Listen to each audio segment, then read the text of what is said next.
Bonjour, donc aujourd'hui dans le cadre du contrôle donc de la production de l'information financière, nous allons aborder la révision comptable et la comparer avec donc l'audit interne.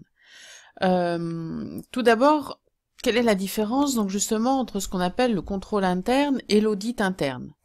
Le contrôle interne, il s'agit en fait d'un ensemble de procédures qui sont mis en œuvre donc régulièrement au quotidien pour permettre donc une gestion plus efficace et plus rigoureuse dans le respect des lois et des règlements pour avoir donc une information fiable. En principe, donc la responsabilité du contrôle interne relève de la direction, mais tous les salariés sont impliqués et doivent disposer des informations nécessaires au contrôle interne. La révision des comptes, donc la révision comptable, fait partie intégrante du contrôle interne, ce qui n'est pas le cas donc de l'audit interne, ce sont des notions qui sont souvent confondues, puisque l'audit interne est une activité plutôt indépendante, objective, qui est conduite simplement ponctuellement pour conseiller l'entreprise avec notamment des outils d'amélioration, puisque l'auditeur donc va vérifier que les procédures et les méthodes de contrôle sont bien appliquées, et éventuellement proposer des améliorations.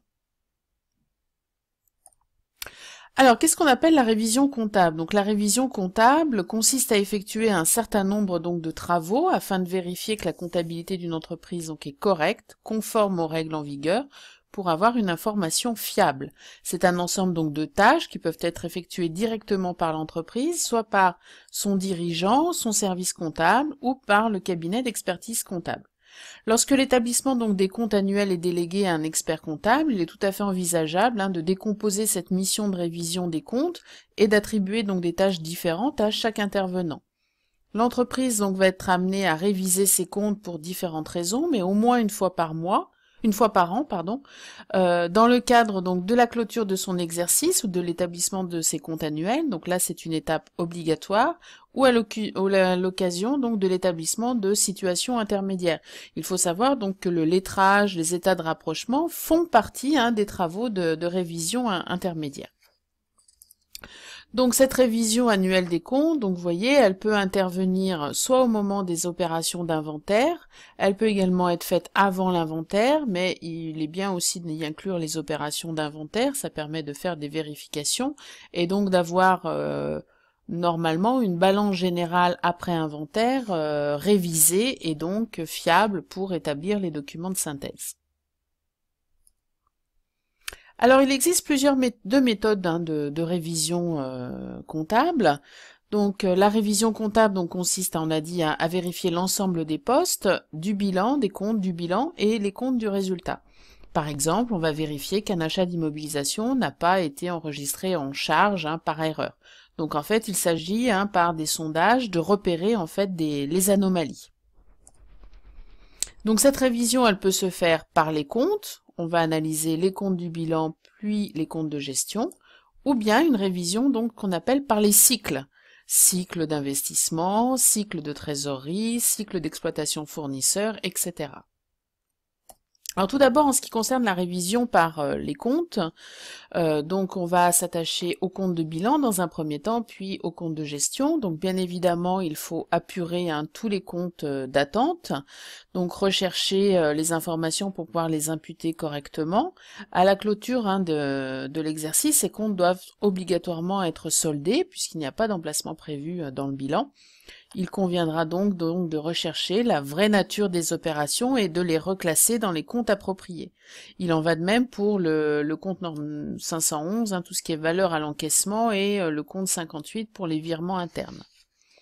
On va ensuite pouvoir justifier les comptes de trésorerie. Donc tous les comptes de trésorerie, que ce soit la caisse, les comptes bancaires, les valeurs mobilières, doivent être justifiés et rapprochés. Donc pour les comptes bancaires, on peut faire l'état de rapprochement du dernier mois s'il n'a pas été fait et vérifier donc le brouillard avec le solde du compte banque. Même chose donc pour la caisse, vérifier le brouillard et le montant donc dans la caisse. On peut également donc justifier les comptes de tiers, hein, donc essayer de rapprocher la balance générale de la balance de tiers, le grand livre général du grand livre de tiers, pour établir des concordances. Ces travaux peuvent notamment aboutir à la comptabilisation des factures non parvenues ou des avoirs à recevoir ou des factures à établir ou avoirs à établir. Et notamment donc de comptabiliser les charges à payer et les produits à recevoir. Il faut également donc justifier les autres comptes, notamment les comptes de dette 43 et 44, avec les bordereaux donc qui s'y rapportent, faire éventuellement le cadrage de la TVA. Ce cadrage, en fait, il est représenté par l'établissement de différents tableaux qui permettent de vérifier que la TVA collectée qui figure dans les comptes 44-57 correspond donc bien au produit du chiffre d'affaires hors taxe fois le taux de TVA en vigueur, et qu'il y a bien une concordance avec notamment les montants de la déclaration de TVA.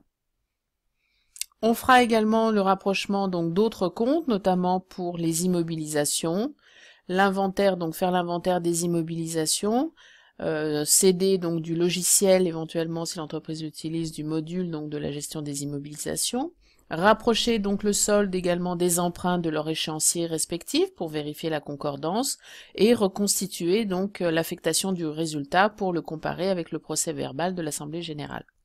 Pour les comptes de gestion, la révision donc peut prendre trois formes. Tout d'abord, une révision qui consiste à comparer les soldes de l'exercice avec ceux de l'exercice précédent, pour constater éventuellement les variations et essayer d'expliquer les variations significatives, d'une vérification des imputations comptables qui consiste à vérifier que les opérations comptables ont bien été enregistrées dans les bons comptes, principe de séparation des exercices avec notamment tout ce qui est charges et produits constatés d'avance, et enfin un examen donc de la cohérence qui va consister à comparer les soldes de l'entreprise avec ceux d'entreprises du même secteur d'activité pour notamment détecter des anomalies et essayer de les expliquer.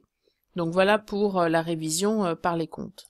En ce qui concerne la révision donc par les cycles, cette fois on va pas séparer compte de bilan et compte de gestion, on va en fait analyser plutôt par opération qui concerne le même type de document.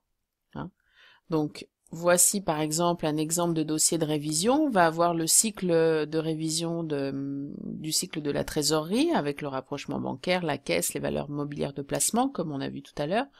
Le cycle qui concerne les comptes de capitaux, le cycle d'investissement où on va comparer les immobilisations, voir si elles ont été bien enregistrées, s'il n'y a pas eu d'erreur entre la comptabilisation en charge, comptabiliser les dotations, donc là on est bien sur on regarde à la fois les comptes de bilan et les comptes de gestion, et même chose pour les immobilisations financières.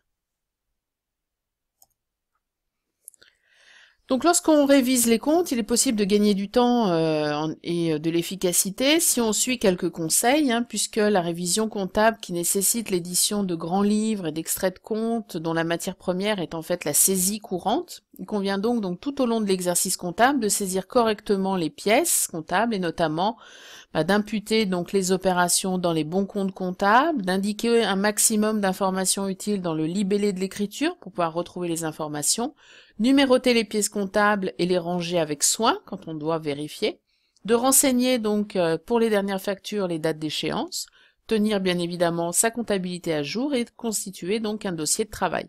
Il est toujours indispensable donc de consigner l'intégralité des travaux comptables résultant notamment du processus de révision dans un dossier annuel spécialement donc dédié à cet effet pour plus de rigueur.